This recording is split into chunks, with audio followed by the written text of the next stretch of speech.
सबसे पहले आप सभी को मेरा प्यार भरा नमस्कार। मैं सोनू स्वागत करती हूँ आपका अपने YouTube channel Sonu blog Bhadrauj Khan में। तो आज के ब्लॉग की शुरुआत हो रही है मॉर्निंग के 10 बजे से। और आज का प्रोग्राम है कुछ ऐसा कि मैं जा रही हूँ मंदिर और मंदिर जाने से पहले आपको दिखा देती हूँ मैं आज का मौसम कि हमारे यहाँ पे आज मौसम कैसा हो रहा है।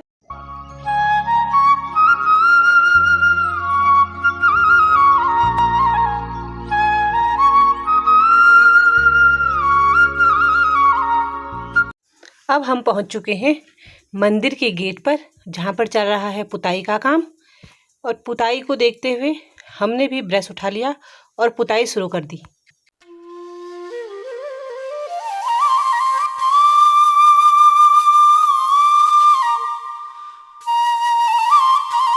ये देखिए, ये मंदिर की पुताई का काम चल रहा है।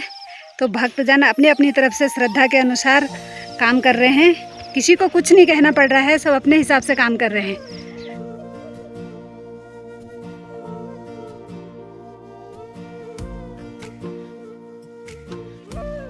आजकल चौमास की वजह से चारों तरफ हरियाली ही हरियाली है और बहुत सुंदर नज़ारे दिख रहे हैं हर तरह के। बहुत खूबसूरत नज़ारे हमारे पहाड़ों में।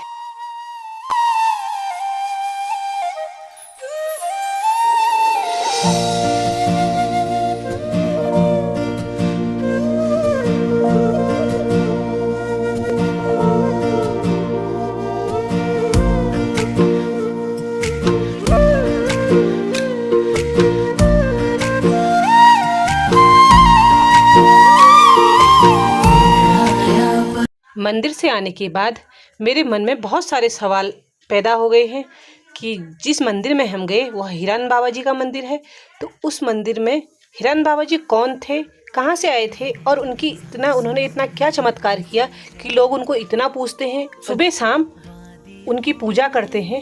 तो क्यों करते हैं? तो ऐसा जानने के लिए हमको मिले हैं ताऊ जी, जो बहुत सीनियर हैं। उनसे पूछते हैं कि ताऊ जी, हिरन बाबा जी कौन थे?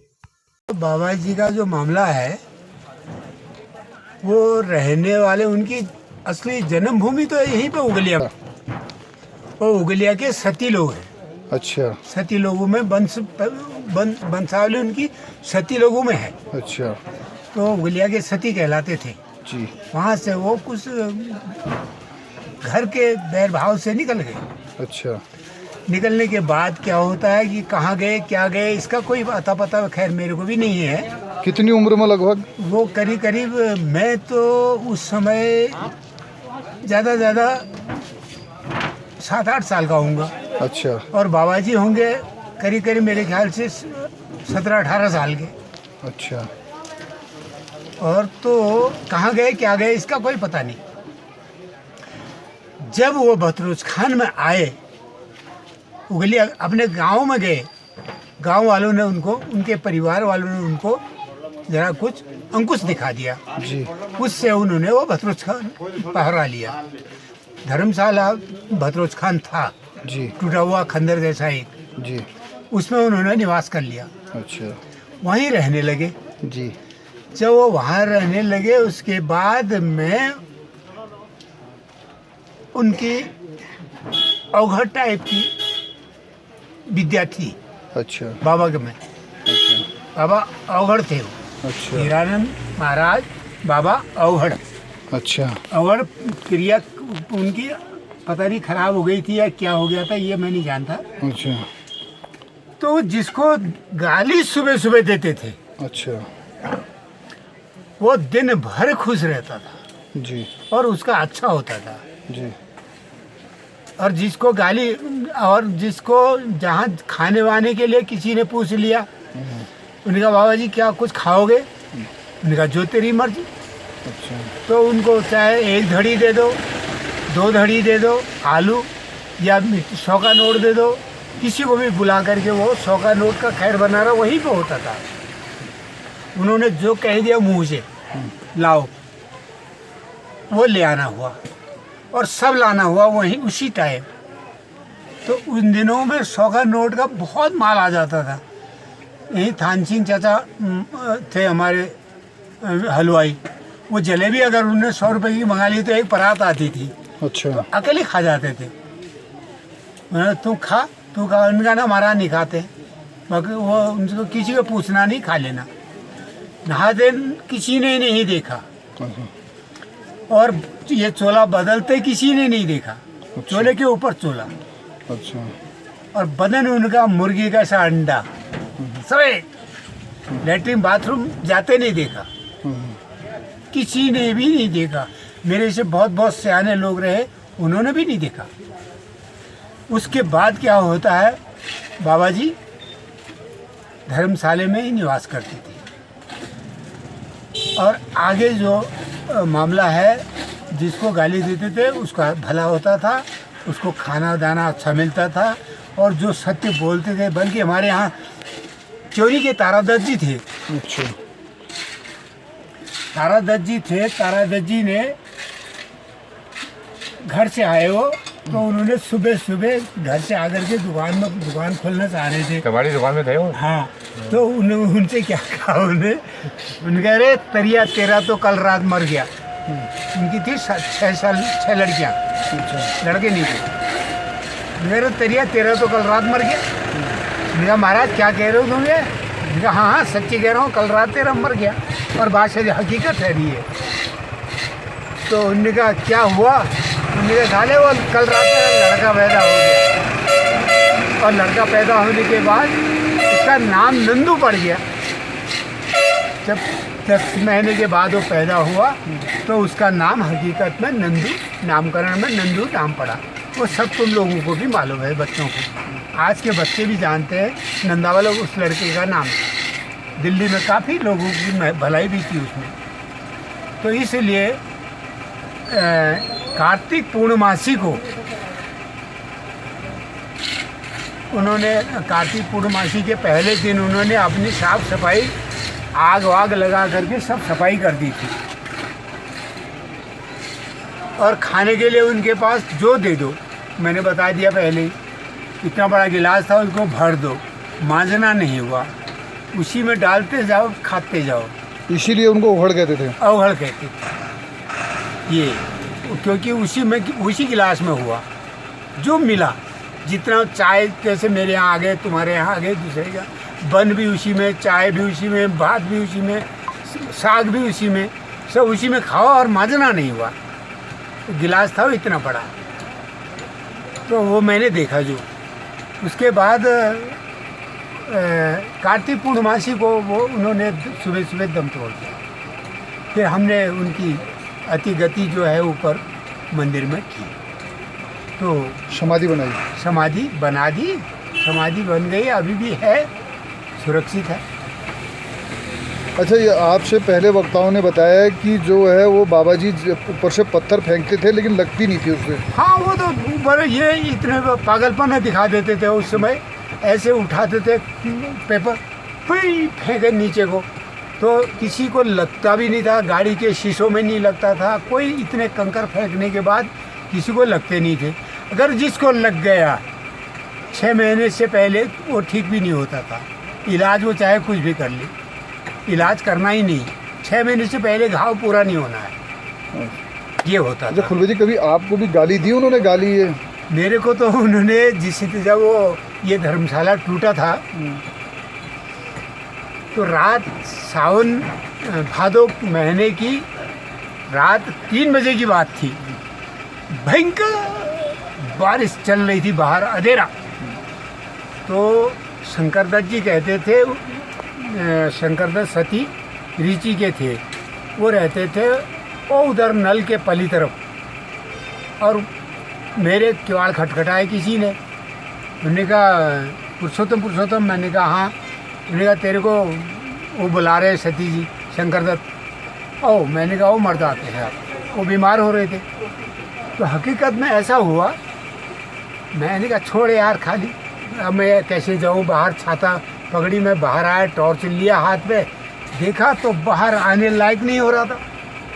मैंने कहा भाई कैसे जाऊँ। फिर मैं जिद पूर्वक चला ही गया, आ गया। तब तक वहाँ धुप आग जल रही थी।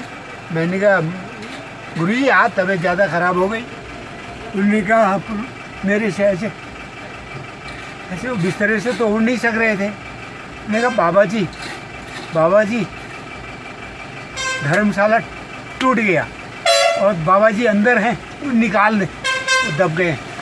ये कहा, मेरे को विश्वास नहीं आया। हकीकत है, ये मेरे सामने की बात है। मैं सामने क्या, मेरे पास हुई है। तो मैं आया वहाँ से धर्मशाला से ना, मैं सो गया अंदर। मैंने कहा था यार अब वो जाने वाले हैं शंकर दत्त, केवल को बुलाना है घर से। फिर मेरे दिमाग में दूसरे बात फिर सवार हुआ भूत। मैंने कहा ऐसा क्यों कहा अभी। मैं आ गया बाहर आया, मैंने छाता पकड़ी, मैं यहाँ देखा, टॉर्च लगाया, तब तक हकीकत में इधर से भी टूट गया, इधर से भी टूट गया। दीवार में 3 बांसें रह गए ऐसे।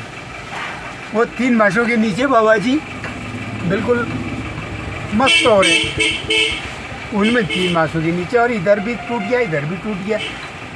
आपकी उम्र हो गई है लगभग 81 साल आपको हो गए हैं, और 81 साल का आपका अनुभव रहा है। देखा गाली देते हुए देखा लोगों को, और सब कुछ इतनी उनके वो देखने के बावजूद भी आज अपने बच्चों को आप शिक्षा देते हैं।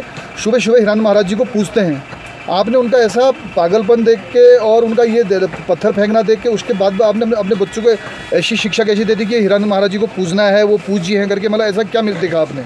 ऐसा है कि बाबा जी को तो अच्छे नहीं समझ पाए हम, मेरी तो क्या बुद्धि, बाबा जी को अच्छे नहीं समझ पाए। बाबा जी के अंदर जो चीज़ थी, वो चीज़ किसी बड़े ने, मेरे से जो बड़े थे उन्होंने नहीं पकड़ पाई। ये कहता हूँ कि जब मैंने बाबा जी को धर्मशाला से बाहर निकाला, उनका सारा सामान बाहर फेंका, और मेरे के ऊपर पत्थर गिर रहे थे ऊपर से मकान के, और गारा गिर रहा था। तो उस समय बाबा जी का सामान मैं बाहर फेंक रहा था, तो सबको उन्होंने बाहर निकालने के बाद सबको उन्होंने दिया, सब कुछ दिया। ऐसे ऐसे रामायण के ग्रंथ थे, ये थे वो थे, सबको बांटा। मेरे को एक फूटा घड़ा दिया, वो घड़ा भी रखा है आपने? मिट्टी का। उसके अंदर क्या था, जाल बकरे का। तो वो निकाल ले जा, मेरे को जरा सा बुरा सा लग गया। मैंने कहा ग्रंथ देते कुछ देते, मेरे को फूटा घड़ा दिया।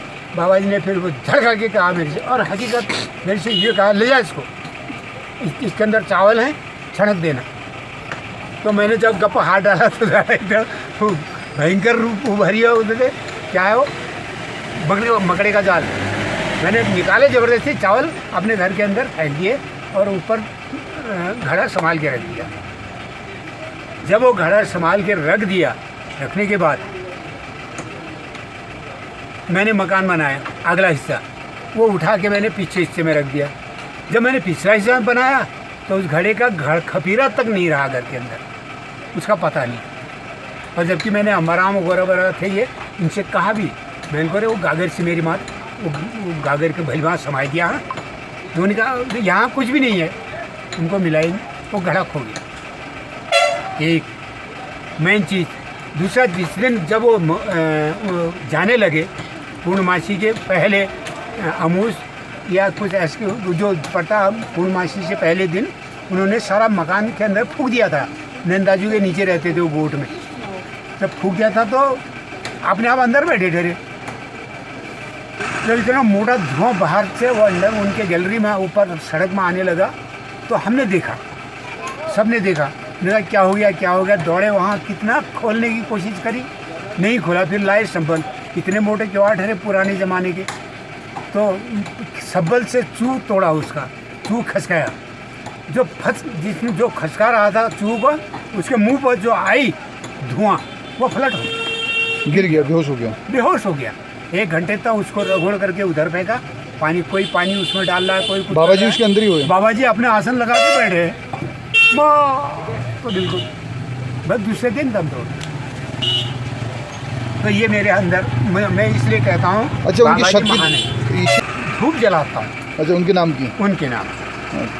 मेरे घर में फोटो है, वो फोटो भी उर्वादत पांडे रहते थे। उर्वादत पांडे जी ने वो एक धोखे में एक फ़ोटो खींची, उनकी फ़ोटो नहीं खींचने देते थे, एक धोखे में फ़ोटो खींची। लखनऊ जा कर के उन्होंने छोटी छोटी फोटो बनाई। तो जन्माष्टमी के दिन मैंने वो फ़ोटो सारे इलाके में बंटवाए, जहाँ जहाँ चाहता था, जहाँ जहाँ जो मिला उनको बांटे मैंने। अब पता नहीं किसने रखे हैं किसने नहीं रखे हैं, मैंने रखा है। अच्छा फोटो अच्छा फुलभाई जी, जो है वो ओवेलिया से हैं, उनकी जो जन्मभूमि है ओवेलिया है, उनके परिवार के लोग भी हैं अभी? परिवार के लोग तो होंगे शहीद हैं, लेकिन अब वो इधर उधर दाएं बाएं हैं। वैसे प्रधान ठहरे वहाँ के। अच्छा ओवेलिया के। ओवेलिया के। आनंद महाराज जी जो थे वो उगलिया के निवासी थे। उन्होंने अपने जवानी में ही संन्यास ले लिया था। उनको यहाँ पर ओघड़ बाबा के नाम से जाना जाता था। वो यहाँ पर भत्रोखान ठीक चौराहे पर जो धर्मशाला है उसमें रहते थे। काफ़ी समय उन्होंने वहाँ पर व्यतीत करा और बाज़ार में वो सभी लोग उनको हीरानंद महाराज जी के नाम से जानते थे। समय ऐसी बीतता गया, काफ़ी लंबा समय हुआ। जिस वो धर्मशाला में रहते थे वो धर्मशाला टूटने की स्थिति में था। उसके बाद वो भत्रोज खान में भुवनचंद पंजी के नीचे एक आवास में रहते थे अलग से। बाद में उन्होंने अपना शरीर त्यागा। उस शरीर को हमने यहाँ पे उनका जो वो था वो ठीक बैसाख पूर्णिमा को उनने अपना शरीर त्यागा था। उसी दिन उनका शरीर यहाँ इस स्थल पर उनकी समाधि दी गई और तभी से इस जगह को पवित्र स्थान माना जाता है उनकी वजह से। और आज उनको लोग कुछ चिढ़ाते थे और छोटे बच्चे भी चिढ़ा देते थे तो वो पत्थर ऊपर से मारते थे। और ये वो लोगों का कहना यह है कि उनका पत्थर किसी को लगता नहीं था और यदि किसी को लग गया तो उसके वारे न्यारे हो जाते थे और वो उसका कल्याण हो जाता। ये देखिए, ये है हीरानंद महाराज जी की प्रतिमा जो उनकी समाधि के ऊपर से बनाई गई है। कुछ ऐसे दिखते थे हीरानंद महाराज जी, ऐसा बताया जा रहा है हमारे बड़े बुजुर्गों द्वारा जिन्होंने उनको देखा था। उन्होंने ही ये चित्र बनवाया है। यहाँ पे जब यहाँ रहते थे तो ये सारे अपना जैसे भोजन ही करते थे। हलवा हो गया, पूरी होगी, रायता हो गया, बाजार से चाय होगी। एक ही भाई बड़ा गिलास होता था इनके पास, वो उस गिलास में सब मिक्स करके खाते रहते थे। इनका ये नहीं था कि रायते का टेस्ट अलग ले, पकौड़ी का टेस्ट अलग ले, चाय का टेस्ट अलग ले। एक ही चीज़ में सब डाल के सब मिला करके खाते रहते थे। इसलिए इनको ओघड़ बाबा भी कहा जाता था। जहाँ पे कुटिया में रहते थे उस समय यहाँ पर कोई लैट्रिन बाथरूम की कोई सुविधा नहीं थी तो इनकी ये कहाँ जाते थे, क्या जाते थे, कहाँ अपना वो करते थे,